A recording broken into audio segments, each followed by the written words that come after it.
Aditya Degree Colleges, leading companies low 10,000 plus placements with 13.5 lakhs highest package.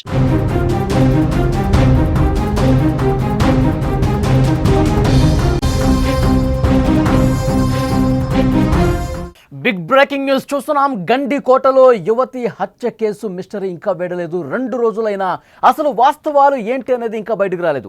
యువతిని చంపింది ఒక్కరు కాదు, ముగ్గురు అని సమాచారం వస్తోంది. ప్రాథమికంగా పోస్ట్ మార్టంలో సంచలన విషయాలు బయటకు రాబోతున్నాయి. విద్యార్థిని ఛాతీ పొట్టపై బలమైన దాడి జరిగినట్టుగా తెలుస్తోంది. హత్య కేసుకు సంబంధించి కీలక ఆధారాలు బయటికి రాబోతున్నాయని పోలీసులు చెప్తున్నారు. ప్రెస్ మీట్ పెట్టి వెల్లడించకపోవడంపై కూడా మరికొన్ని అనుమానాలు తలెత్తుతున్నటువంటి పరిస్థితి. హత్య జరిగి 3 రోజులైంది, వెలుగులోకి వచ్చి 2 రోజులైంది.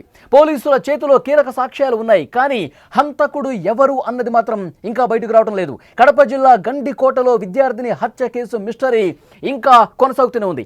ప్రియుడితో గండికోటకు వెళ్లిన యువతి ఊహించని విధంగా హత్యకు గురవటం, ప్రియుడు లోకేషే చంపాడని ప్రచారం జరగటం, తర్వాత నిందితుడు అతడు కాదు అని తేలటం జరిగిపోయాయి. మరి ఎవరు చంపారు? ఇదే ఇప్పుడు అంతు చిక్కని ప్రశ్న. యువతి అన్న సురేంద్ర ఈ హత్య చేశాడని అంతా భావించారు, కానీ అతడు నేనే నా చెల్లిని ఎందుకు చంపుకుంటాను అని చెప్పడం మరొక మలుపు తీసుకున్నటువంటి పరిస్థితి. అయితే ఈ హత్య ఒక్కరు చేయలేదు, సుమారు 3 పాల్గొనే అవకాశం ఉందని పోలీసులకు అంచనాకు రావటం ఇప్పుడు ఒక పెద్ద ట్విస్ట్గా కనిపిస్తోంది. ఘటనా స్థలంలో హత్య జరిగిన తీరును చూసి హత్య చేసింది ఒక్కరు కాదు అని పోలీసులు నిర్ధారణకు వచ్చారు.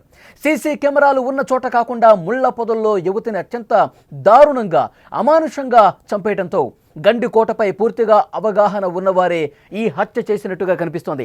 ఆమెను ఇంత కిరాతకంగా ఎవరు చంపారు అనేది పోస్ట్ మార్టం రిపోర్ట్లో అర్థమవుతోంది. విద్యార్థిని ఛాతీ పొట్టపైన కసిదీర కొట్టారు. ఈ దాడిలో ఆమె కాలేయం కూడా దెబ్బతిన్నట్టు పోస్ట్ మార్టం రిపోర్ట్లో బయటకు వస్తున్నటువంటి పరిస్థితి. లోకేష్కు ఈ హత్యతో ఎటువంటి సంబంధం లేదని తేలిపోయింది. ఎందుకంటే ఈ నెల 14వ తేదీ ఉదయం 8:30 సమయంలో లోకేష్తో గండికోటకు ఆ యువతి వచ్చింది. అక్కడ లాడ్జ్లో 2 గంటల పాటు గడిపారు. తర్వాత 10:40 వెళ్ళిపోవటం సీసీ ఫుటేజ్లో కనిపించింది. అప్పటి వరకు ఆ యువతి హత్య జరగలేదు. అదే రోజు ఉదయం 11 గంటలకు రంగనాథ స్వామి ఆలయం వద్ద బ్యాగుతో విద్యార్థిని నడుచుకుంటూ వెళ్ళినట్లు పోలీసుల విచారణలో తేలింది. తర్వాతే ఈ హత్య జరిగింది. ఆలయం వెనుక ముళ్ల పొదల్లో విగత జీవిగా కనిపించింది. విద్యార్థిని కుటుంబ సభ్యులే చంపారు అనడానికి అనేక కారణాలు కనిపిస్తున్నాయి. ముందుగా ఆ మృతదేహాన్ని గుర్తించింది కూడా వాళ్లే. అంతకుముందు యువతి అన్న సురేంద్ర పదే లోకేష్ స్నేహితులకు ఫోన్ చేయడం కూడా జరిగింది. దీంతో సురేంద్రే హత్య చేసి ఉన్నాడని చెప్పి పెద్ద ఎత్తున ఆరోపణలు వచ్చాయి. అతడు మాత్రం వాటిని తీవ్రంగా కొట్టిపారేస్తున్నాడు. ఈ హత్యను 3 చేసి ఉంటారని పోలీసులు ఒక అంచనాకు రావడం కూడా ఈ కేసులో ఒక పెద్ద ట్విస్ట్గా కనిపిస్తుంది. అసలు వారు ఎవరు అన్నది ఇంకా ఆ సస్పెన్స్ కంటిన్యూ అవుతోంది. లోకేష్ స్నేహితులపై కూడా అనుమానం ఉండటంతో పోలీసులు విచారణ చేస్తున్నారు. జూలై 16వ తేదీ రాత్రికే నిందితుడు ఎవరో చెబుతామని పోలీసులు ప్రకటించారు. అయితే వివరాలు ఇంకా వెల్లడించకపోవడంపై చర్చనీయాంశంగా మారింది. యువతి ఈ హత్యకు సంబంధించి పెద్ద ఎత్తున అనుమానాలు కనిపిస్తున్నాయి. కనీసం అంటే క్లూస్ కొన్ని వరకు దొరికాయని చెప్పి డీఐజీ కోయ ప్రవీణ్ నిన్న ప్రెస్ మీట్లో చెప్పారు. మీడియా మిత్రులతో అక్కడ మాట్లాడారు. చాలా స్పష్టంగా ఆ నిందితులకు సంబంధించి కీలక ఆధారాలు మాకు లభ్యమయ్యాయి, అయితే వాటిని ఈ రాత్రికి ఎస్పీ గారు చాలా క్లియర్గా సమాచారం అందిస్తారు అన్నారు. కానీ ప్రెస్ మీట్ పెట్టకపోవడం మీద మరికొన్ని అనుమానాలు వ్యక్తమవుతున్నటువంటి పరిస్థితి. హత్య జరిగి 3 రోజులైంది, వెలుగులోకి వచ్చి 2 రోజులైంది. పోలీస్ చేతిలో కీలక సాక్ష్యాధారాలు ఉన్నాయి, కానీ ఇప్పటి వరకు కూడా హంతకుడు ఎవరు అన్నది మాత్రం బయటకు రావటం లేదు. అయితే ముందుగా ఈ కేసుకు సంబంధించి మాట్లాడుకుంటే ప్రియుడు లోకేషే చంపి ఉంటాడని చెప్పి వాళ్ళ కుటుంబ సభ్యులు తీవ్రమైనటువంటి ఆరోపణలు చేశారు. లోకేష్ని ఎన్కౌంటర్ చేసి పారేయాలన్నారు. కానీ పోలీసుల విచారణలో విస్తుగొలిపేటువంటి వాస్తవాలు బయటకు వస్తున్నాయి.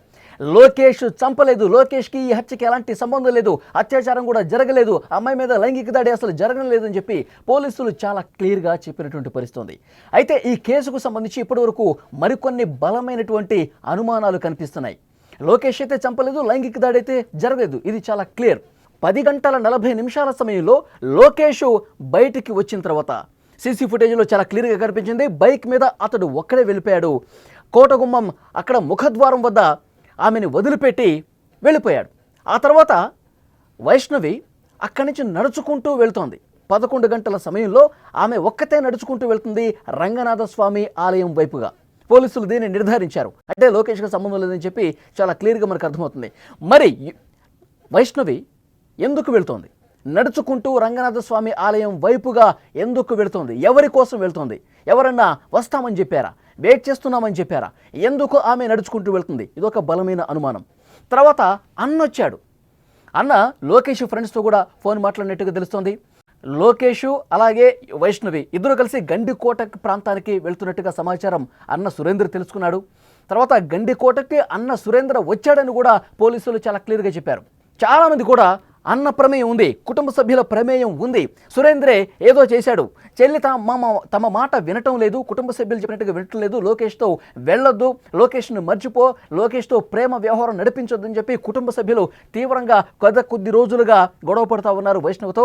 ఇది ఏమాత్రం పట్టించుకొని ఏమాత్రం వినిపించుకొని వైష్ణవి లోకేష్తో ప్రేమ కొనసాగుతూనే ఉంది. కాబట్టి కుటుంబ సభ్యులకు నచ్చలేదు. ఆ సమయంలో అన్న కూడా వచ్చాడు కాబట్టి, అన్న సురేంద్ర కూడా గండికోట ప్రాంతానికి వచ్చాడు కాబట్టి అన్నే ఏదో చేసుంటాడు. కుటుంబ సభ్యులు ఇచ్చినటువంటి ఒక ప్లాన్ ప్రకారం అన్న సురేంద్ర అక్కడికి వచ్చి ఏదో చేసి ఉంటాడు అన్న అనుమానం చాలా బలంగా కనిపించింది. అయితే అన్న సురేంద్ర అన్న మీద తీవ్రమైనటువంటి ఆరోపణలు అనుమానాలు ఉన్న నేపథ్యంలో నిన్న సుమన్ టీవీతో మాట్లాడాడు. సుమన్ టీవీ ఫోన్ చేసింది అన్న సురేంద్రకి. సుమన్ టీవీతో ఆయన మాట్లాడాడు, రెస్పాండ్ అయ్యాడు. నా చెల్లిని నేను ఎందుకు చంపుకుంటాను? లోకేష్తో తిరగటం ఇష్టం లేదు, మేము ఒప్పుకుంటాం. కానీ ఆమె లోకేష్ని మర్చిపోవాలని చెప్పి అడగటం కూడా వాస్తవమే. కానీ నేను అక్కడికి వచ్చి చెల్లి మీద దాడి చేసి చంపేంత కరుడు గట్టినటువంటి వ్యక్తిని నేను కాదు. మా చెల్లిని నేను ఎందుకు చంపుకుంటాను? అంత దారుణంగా నేను ఎందుకు చంపుతాను? నాకు అసలు సంబంధం లేదు. ఇది ఎవరో చేసి ఉంటారు. లోకేష్ ఫ్రెండ్స్ ఎవరైనా చేశారా? అక్కడ ఉన్నటువంటి అల్లరి మూకలు ఏమైనా చేశాయా? ఇవన్నీ కూడా వాస్తవాలు వెలుగులోకి రావాలని చెప్పి సుమన్ టీవీతో మాట్లాడాడు. అయితే అన్న మీద అప్పటి వరకు ఆరోపణలు వచ్చినాయి. చాలా వరకు కూడా అందరూ బలమైనటువంటి అనుమానం అన్న మీద వ్యక్తం చేశారు. కానీ అతను చెప్తా ఉన్నాడు, నాకు ఎలాంటి సంబంధం లేదు. మరి పోలీసులు పూర్తి స్థాయిలో ఇన్వెస్టిగేట్ చేసి ఆధారాలు లభ్యమైన తర్వాత వాస్తవాలు అనేవి బయటకు రావాలి. అన్న ప్రమేయం ఉందా లేదా దానికి సంబంధించి పోలీసులు చెప్తే కానీ మనం ఒక అంచనాకి రాలేం. ఆ తర్వాత ఇంకా కొన్ని అనుమానాలు అయితే చాలా స్పష్టంగా కనిపిస్తున్నాయి. ఎందుకంటే వైష్ణవి ఆ రంగనాయక స్వామి టెంపుల్ ఏదైతే ఉందో ఆ టెంపుల్ బ్యాక్ సైడ్ ముళ్ళ పొదల్లో పడి ఉంది.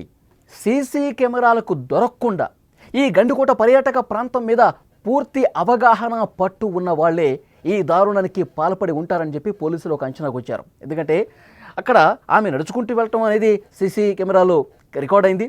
లోకేష్ లోపలికి రావటం బయటకు వెళ్ళటం సీసీ కెమెరాలో రికార్డ్ అయింది.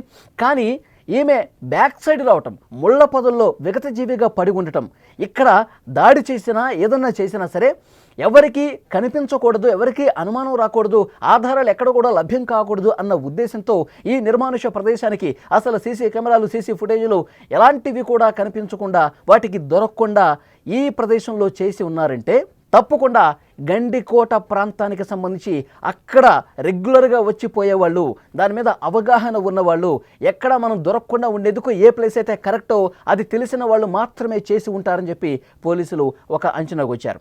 మరొక ముఖ్యమైనటువంటి విషయం, ఆమె పడి ఉన్నటువంటి ఆ ప్లేస్ కావచ్చు, ఆమె దాడి జరిగినటువంటి తీరు కావచ్చు, ఇవన్నీ చూసిన తర్వాత ఒకళ్ళు కాదు ముగ్గురి ప్రమేయం ఉండొచ్చు అని చెప్పి పోలీసులు చాలా స్పష్టంగా ఒక అవగాహనకు వచ్చారు. ఇది ఒకరితో అయ్యే పని కాదు. ఎందుకంటే ఆమె విగతజీవిగా ఉంది, పై వస్త్రాలు తీసున్నాయి, ముళ్ళ పొదల్లో లోపలికి పడి ఉంది. ఇది చూసిన తర్వాత ఇది ఒకరితో సాధ్యమయ్యే పని కాదు, ఇందులో ముగ్గురు ఇన్వాల్వ్మెంట్ ఉంది అని చెప్పి చాలా బలంగా పోలీసులు చెప్పారు. మరొక ముఖ్యమైన విషయం, నిన్న ఆ సంఘటన స్థలాన్ని పరిశీలించిన తర్వాత కర్నూలు రేంజ్ డీఐజీ కోయ ప్రవీణ్ గారు మరొక ముఖ్యమైన సమాచారం ఇచ్చారు. నిందితులకు సంబంధించినటువంటి పక్కా ఆధారాలు మాకు లభ్యమయ్యాయి, ఈరోజు ఉదయమే మాకు లభ్యమయ్యాయి, ఈ సాయంత్రానికి పూర్తిగా క్లారిటీ వస్తుంది, ఎస్పీ గారు ప్రెస్ మీట్ పెట్టి అన్ని విషయాలు చెప్తారన్నారు. కానీ ఆ ఆధారాలు ఏంటి అంటే ఆ గండికోటకు వచ్చేటువంటి అల్లరిముకల, లేదంటే లోకేష్ స్నేహితుల ప్రమేయం ఉన్నదా, లేదంటే వైష్ణవి కుటుంబ సభ్యుల్లో ఎవరి ప్రమేయం అన్న ఉందా? సో వీటికి సంబంధించి చాలా పక్కా ఆధారాలు పోలీసులకు దొరికాయి. ఈరోజు ఉదయమే, నిన్న ఆయన మధ్యాహ్నం మాట్లాడుతూ ఈరోజు ఉదయమే చాలా కీలకమైనటువంటి ఆధారాలు, నిందితులకు సంబంధించిన ఆధారాలు మాకు లభించాయి. సో ఇంకా పూర్తి స్థాయిలో 1-2 సార్లు క్రాస్ చెక్ చేసుకొని నిర్ధారించుకొని సాయంత్రమే మేము ప్రెస్ మీట్ పెడతామని చెప్పారు. కానీ ప్రెస్ మీట్ పెట్టలేదు. సో మీడియా మొత్తం కూడా వెయిట్ చేసింది, రాత్రి పొద్దుపోయే వరకు 10 గంటల వరకు వెయిట్ చేసింది. కానీ ఎవరూ కూడా ఏ ఒక్క పోలీసు అధికారి కూడా వచ్చి ఏం జరిగిందన్న విషయానికి సంబంధించి క్లారిటీ ఇవ్వలేదు. ఇప్పుడు దీని మీద అనుమానం వ్యక్తమవుతుంది. మరి ఎందుకు పోలీసులు ఆధారాలు లభ్యమయ్యాయని చెప్పారు, ఎవరు చేసి ఉంటారనేది కూడా కొంత క్లారిటీ వచ్చిందంటున్నారు. ఒకళ్ళు కాదు ముగ్గురు ఉండొచ్చు అని చెప్పి సమాచారం ఇస్తూ ఉన్నారు. కానీ మరి రాత్రికి ఎందుకు ప్రెస్ మీట్ పెట్టలేదు, ఎలాంటి వాస్తవాలు బయటకు వచ్చాయి, వైష్ణవిని చంపింది ఎవరు అంటే ఉన్నపళంగా ప్రెస్ మీట్ పెట్టి వాస్తవాలన్నీ చెప్పేస్తే ఎక్కడైనా వ్యతిరేకత వస్తుందని చెప్పి ఏమైనా భావిస్తూ ఉన్నారా? దీని గురించి పూర్తిగా క్లారిటీ రావాల్సి ఉంది. పోలీసులు ఏమైనా భయపడ్డారా ప్రెస్ మీట్ పెట్టి నిజాలన్నీ బయటపెట్టడానికి? ఎందుకు పోలీసులు ప్రెస్ మీట్ పెట్టకుండా వెనక్కి తగ్గారు? ఇది చాలా క్లియర్గా క్లారిటీ రావాల్సినటువంటి అవసరం ఉంది. సో ఈ అనుమానాలన్నీ కనిపిస్తున్నాయి. గండికోట ప్రాంతంలో, ఆ గండికోట పర్యాటక ప్రాంతంలో అల్లరి మూకలు కూడా ఎక్కువ ఉన్నాయి. అంటే ఈ కుటుంబ సభ్యులతో కావచ్చు, లోకేష్ ఫ్రెండ్స్ కావచ్చు, అసలు ఎవరి ప్రమేయం లేకుండా అక్కడ ఎవరైతే అల్లరి మూకలు ఉన్నాయో, పిచ్చి పిచ్చి చేష్టలు చేసేవాళ్ళు ఉన్నారో, అక్కడికి వచ్చేటువంటి పర్యాటకులను ఇబ్బంది పెట్టే అల్లరి మూకలు ఏవైతే ఉన్నాయో వాళ్ళ పని ఏమైనా జరిగిందా? ఇది నిజంగా జరుగుంటే కనుక వాళ్ళకి సంబంధించినటువంటి విషయాలు త్వరగా బయట పెట్టాల్సిన అవసరం ఉంది. కానీ పోలీసులు ఆ విధంగా చేయలేదు. వైష్ణవి మృతి కేసుకు సంబంధించి, హత్య కేసుకు సంబంధించి చాలా బలమైనటువంటి ఆధారాలు లభ్యమయ్యాయని చెప్పి పోలీసులు చెప్తున్నప్పటికీ కూడా ఎందుకు వెల్లడించలేదు, ఎందుకు బయట పెట్టలేదని కూడా అతిపెద్ద మిస్టరీగా కనిపిస్తూ ఉంది. హత్య జరిగే 3 రోజులకు పైగా అవుతోంది. కానీ ఎందుకు ఇంకా బయట పెట్టలేకపోతున్నారు? అనేక అనుమానాలు కనిపిస్తున్నాయి. చాలా బలమైనటువంటి అనుమానాలు కనిపిస్తున్నాయి. సుమన్ టీవీతో అన్న సురేంద్ర కూడా ఫోన్ మాట్లాడాడు. నాకు ఎలాంటి సంబంధం లేదు, నా చెల్లిని నేనే ఎందుకు చంపుకుంటాను, అది కూడా అంత దారుణంగా ముళ్ళపొదల్లో పడేసి నా చెల్లిని నేను చంపుకుంటానా, నాకు ఏమాత్రం సంబంధం లేదు. చాలా వరకు కొంతమంది మీడియా నా పేరు ప్రస్తావన తీసుకొస్తున్నారు, నేనే చంపాను అని చెప్పి అంటా ఉన్నారు. కానీ నేను చంపలేదు అని చెప్పి ఆయన కన్నీరు పెట్టుకుని మాట్లాడుతున్నటువంటి పరిస్థితి. సో అతను చంపాడా లేదన్నది కూడా పోలీసులు పూర్తి ఆధారాలు సేకరించి ప్రెస్ మీట్ పెట్టే వరకు మనం కూడా ఏం చెప్పలేం. కానీ అనుమానాలు అయితే చాలా బలంగా ఉన్నాయి. వైష్ణవి హత్య కేసుకు సంబంధించి మిస్టరీ ఇంకా వేడకపోవటంపై పోలీసుల మీద కొంత వ్యతిరేకత వస్తున్నటువంటి పరిస్థితి ఉంది. 3-4 రోజులు అవుతుంది, ఎందుకు ఇంకా కనిపెట్టలేకపోతున్నారు? ఆధారాలు దొరికాయని చెప్తున్నారు, ప్రెస్ మీట్ పెట్టి సాయంత్రం చెప్తా అన్నారు, ఇంకా ఎందుకు తాత్సారం చేస్తున్నారు, ఎందుకు లేట్ చేస్తున్నారంటూ పోలీసుల మీద కూడా వ్యతిరేకంగా అక్కడ ఉన్నట్టు స్థానిక ప్రజానీకం మాట్లాడుతున్నటువంటి పరిస్థితి ఉంది. ఇలా ఎన్నో అనుమానాలు. కానీ వైష్ణవిని ఇంత దారుణంగా పై వస్త్రాలు తొలగించి పిడిగుద్దులు గుద్ది పోస్ట్ మార్టం రిపోర్టు, అలాగే ఫోరెన్సిక్ రిపోర్ట్ వచ్చిన తర్వాత అర్థమవుతుంది ఏంటంటే చాలా తీవ్రంగా దాడి జరిగింది. కడుపులో గుద్దారు, కాలేయం పూర్తిగా దెబ్బతింది, అందుకే చనిపోయిందని చెప్పి ఆ రిపోర్ట్లో ఉంది. అంత దారుణంగా కొట్టాల్సిన అవసరం ఎవరికి ఉంది? అంత తీవ్రమైన దాడి చేయాల్సినటువంటి అవసరం ఉంది. చంపేసి ముళ్ళ పొదల్లో వ్యవస్థలను చేసి పడేయాల్సినటువంటి అవసరం ఉంది. అక్కడ స్థానిక ప్రజానీకంలో అయితే ఆగ్రహం చాలా తీవ్ర స్థాయిలో ఉంది. నిన్న ఆ గ్రామంలో వైష్ణవి అంత్యక్రియల సమయంలో గ్రామంలో పూర్తిగా విషాద చేయాలనుకుని అందరూ కన్నీళ్లు పెట్టుకున్నారు. అమ్మాయిని ఇంత దారుణంగా చంపుతారా? ఎవడు చేసినా సరే చాలా కఠినంగా శిక్షించాల్సిన అవసరం ఉంది. పోలీసులు వెంటనే నిగ్గు తేల్చి ఎవడు చంపాడు, దీనికి ఎవడు కారణం అన్నీ కూడా బయటకు తీసుకురావాలి, వాడిని మాకు అప్పగించండి, మేము చంపేస్తామంటూ ఆ గ్రామస్తుల కుటుంబ సభ్యులు మాట్లాడుతున్నారంటే అక్కడ అది చూసిన వాళ్ళు కన్నీళ్లు పెట్టుకున్న పరిస్థితి. సో డెఫినెట్గా వాస్తవాలు అనేవి ఈ రోజైనా సరే పోలీసులు ఒక ఛాలెంజ్గా తీసుకుని వాళ్ళకు దొరికినటువంటి ఆధారాలు ఏంటనేది కూడా బయట పెట్టాలి.